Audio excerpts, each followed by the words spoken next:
Your TFSA, when you are in Canada, pretty much everything is tax-free. Your money grows tax-free. You can take your money out tax-free. However, as soon as you become a non-resident, as soon as you become an expat living abroad, your TFSA becomes a totally different animal. We're gonna look at the biggest mistake that many expats make with a TFSA that could end up costing them hundreds of dollars. But we're also going to look at how you can benefit and take opportunities and be able to use your TFSA as well when you are living in another country other than Canada. But first, make sure to hit the like, subscribe, or drop a comment down below. My name, by the way, is Leon Mann. I'm a licensed wealth consultant with Money Assist Financial. And what I do, I help hard-working folks add an additional multiple 6 to 7 figures to their retirement portfolio. And I also help them to protect the hard-earned money during retirement.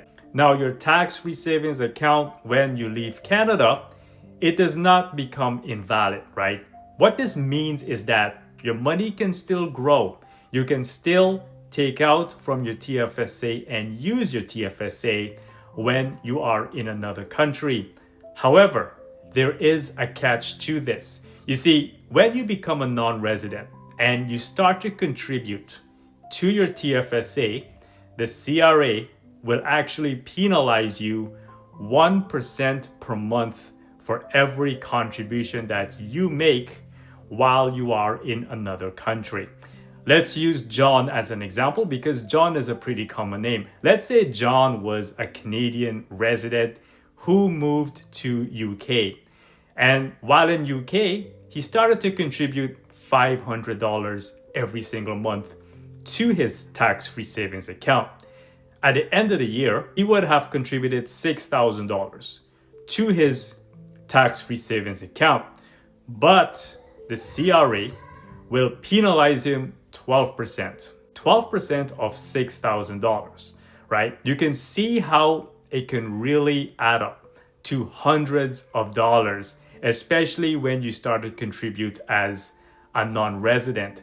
And another thing to consider is that while in Canada, your TFSA is tax-free. But when you travel to your destination country, the TFSA may not be tax-free, right? So different rules may apply in your destination country, for example, where you will be taxed when you take out money from your tax-free savings account in another country. Now, things to consider.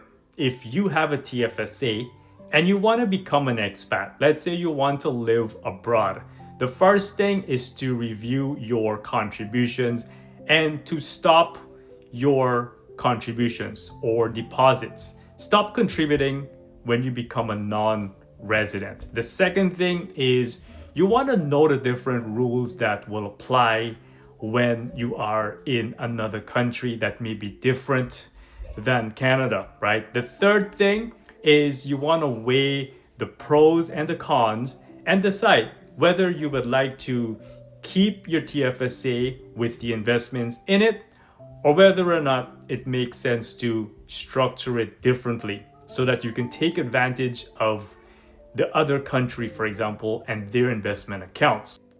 Now, when it comes to cross-border planning, remember that it does not happen automatically, right? Financial planning has to be intentional for you to make sure you capitalize and see the opportunities that are available. Sure, when you move to another country, it will affect more than just your lifestyle. It will affect you financially in many ways. It will affect you financially in terms of taxes, in terms of investments, in terms of insurance, in terms of retirement planning. Whether you are moving abroad, whether you are already living abroad, or whether you are planning to return to Canada, you want to make sure that your TFSA is aligned with where you currently are or what you're planning to do, right? Whether you are abroad, whether you are returning to the country, you want to make sure it is aligned, because financial planning does not just stop at the border. It goes beyond the border. And the more that you know exactly what to expect, the more you can plan in advance in order to prepare for it. By the way, guys, if you have any questions with regards to your TFSA and how it is used, by all means, feel free to check out my website, or you can also drop a comment down below where I will provide you additional insights how to go about using this, right? And also, if you found value in this video, feel free to hit the like, subscribe, or drop a comment down below. And also, feel free to check out my other videos here on YouTube where we take it up a notch. I thank you guys for tuning in. Until next time, peace and love. Take care.